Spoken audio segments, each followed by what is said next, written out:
Well, it's been a huge week in American politics, what with Joe Biden overseas bumbling his way through European capitals and a big NATO summit meeting. Hard work for anyone, much less a man of 80 who had to skip a big leaders' dinner because the previous 3 days' events had taken so much out of him.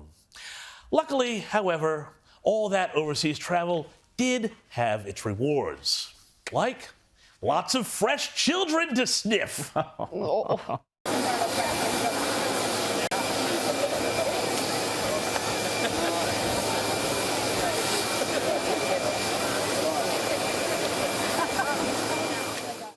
Joe, stop eating the children. And while Joe Biden was off nibbling at the youngsters and generally exhibiting behavior that would see him banned from every shopping mall in the country, Kamala Harris was out revealing her own plans for the next generation. When we invest in clean energy and electric vehicles and reduce population, more of our children can breathe clean air and drink clean water. Reduce population. Right, okay, so that's the new environmental program. Clean energy, expensive, reliable, but, well, okay if it's planet. Electric vehicles, expensive, unreliable, no fun, but again, saving the planet. And that last one, again, reduce population? Sorry, you first. Methinks Kamala may have just said, however, the quiet part out loud, revealing that she is an adherent to the same sinister anti-human ideology that has infected the Western left since the Club of Rome. The Club of Rome, by the way, was an outfit that in the 60s and 70s promoted the whole idea of limits to growth and said the world would be starving by now. Well, totally wrong, but totally in keeping with the progressive, or should I say regressive, left's belief that people are the problem.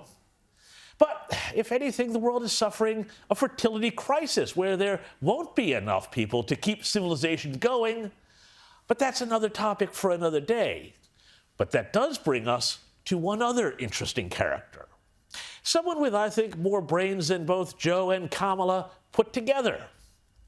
I'm talking about I'm not talking about any of the Republican candidates, but rather the insurgent Democrat Robert F. Kennedy Jr.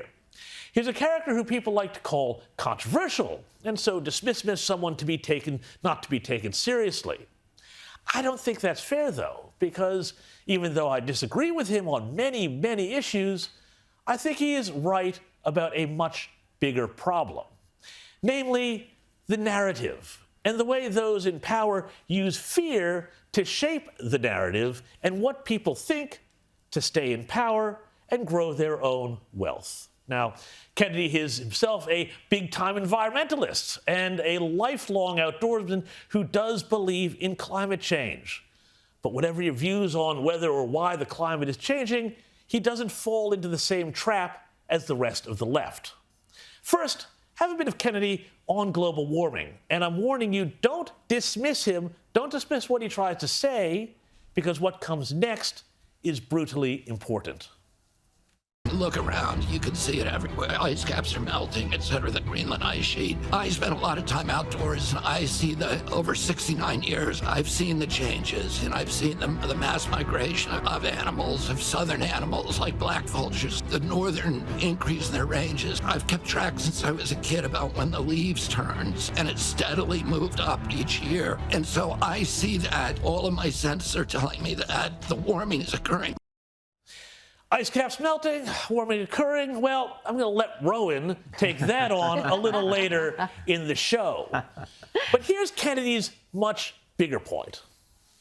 That this crisis is being used as a pretext for clamping down totalitarian controls the same way that the COVID crisis was. And it's the same people, it's intelligence agencies, it's the World Economic Forum, it's the Billionaires Voice Club at Davos, and it's the same kind of cabal of people who will use every crisis to stratify society toward, greater power for the super rich and greater power for the military, greater power for the intelligence apparatus, and less power for everybody else. My approach to energy is using free markets and not top-down control. We can recover what we had, but we just have to stay out of fear, because that is the weapon of tyrants.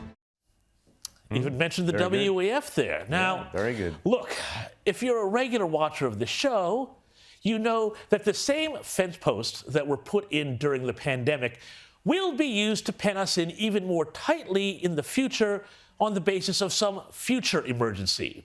That emergency could be climate, and just look at the push to limit your mobility, your freedom to own a car, your energy use, how you cook, what you can eat, all of this stuff about how you can live. It could be war. And Kennedy is a great critic of the military-industrial complex that was warned about by no less a figure than Republican President Dwight D. Eisenhower. And he is deeply concerned about the Biden administration's quiet mobilization of troops in Europe. But it could also be the next pandemic, which so many experts seem so keen to warn us is coming, and sooner rather than later.